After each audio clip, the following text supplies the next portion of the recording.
Ustad, bakit kapag kumain ka ay kaliwa yung gamit mo?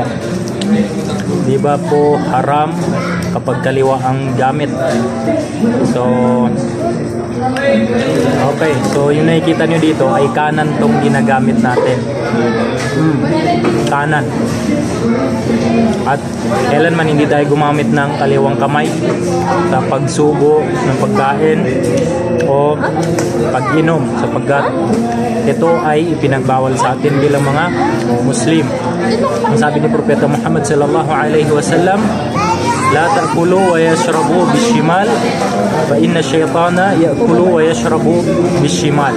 Sabi ni Propeta Muhammad sallallahu alaihi wasallam, wag kayong kakain o iinom na gamit ninyo ang inyong mga kaliwang kamay, sapagkat si Satanas ay katunayan na kaliwang kamay ang kanyang ginagamit sa kanyang pag-inom at sa kanyang pagsubo, sa kanyang pagkain. So alam po natin yan, yung hadith na yan matagal na, kaya naman imposible na gawin natin, lalong-lalo na yung pag-upload natin, kasi madalas may nakakapansin sa mga food vlogs na ina-upload natin na kung saan akala nila kaliwang kamay yung ginagamit natin, samantalang hindi nila alam ang tunay na ginagamit natin ay yung kanang kamay natin.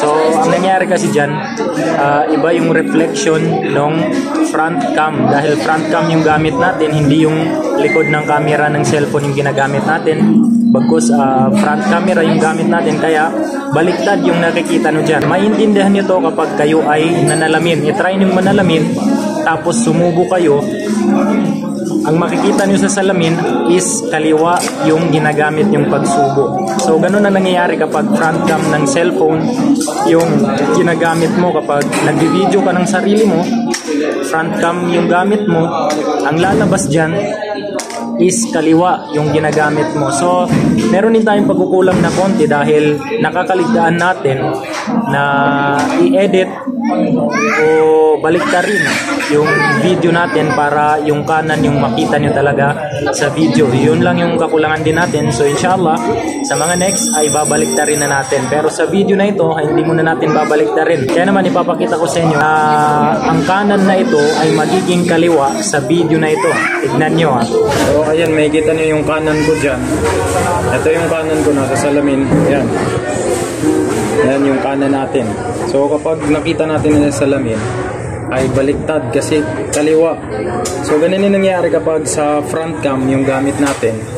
Kapag front cam ng camera natin yung gamit natin ay nakikita natin yung kanang kamay natin dyan na nagiging kaliwa. So hindi po tayo gumagamit ng kaliwa sa pagkain natin. So ipinagbawal po yun sa atin bilang mga Muslim ni Propeta Muhammad sallallahu alaihi wasallam.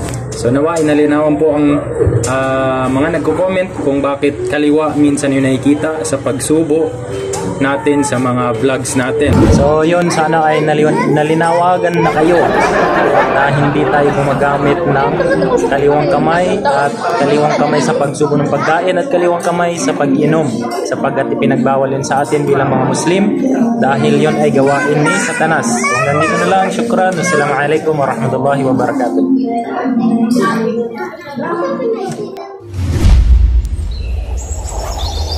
محمد كان علم كليبس.